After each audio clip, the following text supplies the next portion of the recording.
La crise politique, elle, ne retombe pas, notamment du côté de l'Italie, Giorgia Meloni, la présidente du Conseil italien, qui dit vouloir suspendre Schengen avec l'Espagne. On en parle avec vous, Mélina Huet. Bonjour Mélina, merci d'être là. Vous êtes grand reporter ici à France 24, chroniqueuse, et vous avez été notre correspondante en Espagne. Cette crise, je le disais à l'instant, elle a été récupérée très rapidement, quelques heures seulement, par l'extrême droite européenne. Pourquoi? Qu'est-ce qu'elle recherche? Mais écoutez, ce qu'elle réclame, c'est une mise à l'écart, vous l'avez un peu dit, de l'Espagne. Giorgia Meloni qui a annoncé jeudi soir vouloir la suspension de Schengen pour les liaisons aériennes et maritimes avec Madrid. Rome a fermé en l'occurrence ses points d'entrée avec des contrôles ciblés sur les ressortissantes et les ressortissants de pays tiers. Et le relais, il est venu d'Helsinki. La ministre finlandaise de l'Intérieur, Mari Rantanen, elle écrivait ce vendredi: regardez, l'Espagne a totalement échoué à protéger la frontière extérieure de l'espace Schengen contre les intrusions. Cela ne peut pas continuer ainsi. Tous les pays européens doivent soutenir la proposition de Meloni. Les pays qui ne remplissent pas leur obligation de protéger la frontière extérieure ne peuvent pas être membres de Schengen. Alors il faut savoir qu'elle avait écrit ce tweet en finnois et qu'elle a employé un mot forgé par la droite nationaliste de son pays qui désigne l'immigration comme une intrusion. Donc là, c'est difficile à traduire en français, mais c'est important de le préciser. Important de préciser également que les Pays-Bas, le Danemark, la Suède, la République tchèque se sont rapprochés de cette position et que juridiquement, pourtant, c'est important de le rappeler, cette exclusion, elle n'existe pas, Nabia. Aucun texte ne permet à un État d'en écarter un autre. Autre chose très important à signaler, Ceuta, tout comme Melilla, l'autre enclave espagnole au sein du Maroc, eh bien, ça appartient bien à Schengen, mais sous un régime dérogatoire. Qu'est-ce que ça veut dire concrètement? C'est qu'on n'en sort pas comme on veut, on n'en sort vers l'Espagne continentale qu'après un contrôle d'identité notamment. Et pourquoi cet emballement maintenant? Est-ce que la contagion, elle dépasse l'extrême droite?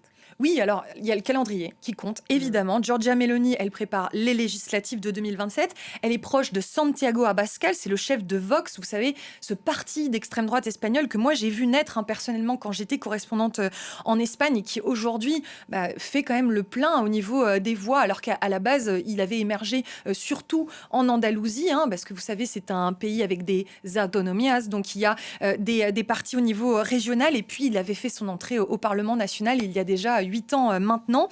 Mais il faut le dire aussi, Mari Rantanen, qu'on a vu tout à l'heure, elle appartient par exemple au Parti des Finlandais, qui est allié de Fratelli d'Italia au Parlement européen, sauf que la digue de la droite de gouvernement, elle cède aussi. Par exemple, Emmanuel Macron a demandé de renforcer les contrôles à la frontière espagnole. Paris et Rome les ont durcis d'ailleurs ce samedi. À l'inverse, le parti du Premier ministre finlandais, Petteri Orpo, n'a pas suivi sa propre ministre. Deux repères pour finir, parce que c'est important. Selon Frontex, entre 2021 et 2026, l'Italie a enregistré 478 600 arrivées, l'Espagne 234 760. Et à Ceuta, la mort ne date pas de jeudi, puisqu'au moins 40 personnes étaient mortes déjà en 2025 en tentant d'entrer dans l'enclave. C'était un record. 9 autres depuis janvier, avant même cette crise dont on parle. Et que disent ces réactions politiques et la couverture médiatique de ce à quoi on a assisté? Qu'avec cette bataille des chiffres et de communiqués politiques de part et d'autre, eh bien, il ne reste pas grand-chose des personnes concernées, de leur humanité. Je vous montrais tout à l'heure une vidéo qu'on ne va pas diffuser à l'antenne parce qu'elle est particulièrement affreuse, d'Elon Musk qui a généré une vidéo par intelligence artificielle de zombies qui prennent d'assaut un mur et qui dit en sous-titre waouh, ce qui se passe en Espagne est complètement dingue, et ces zombies se font tirer dessus par l'armée. C'est une vidéo absolument abominable. En fait, il y a des noms, il y a des vies derrière ces personnes quand on prend le temps de les chercher.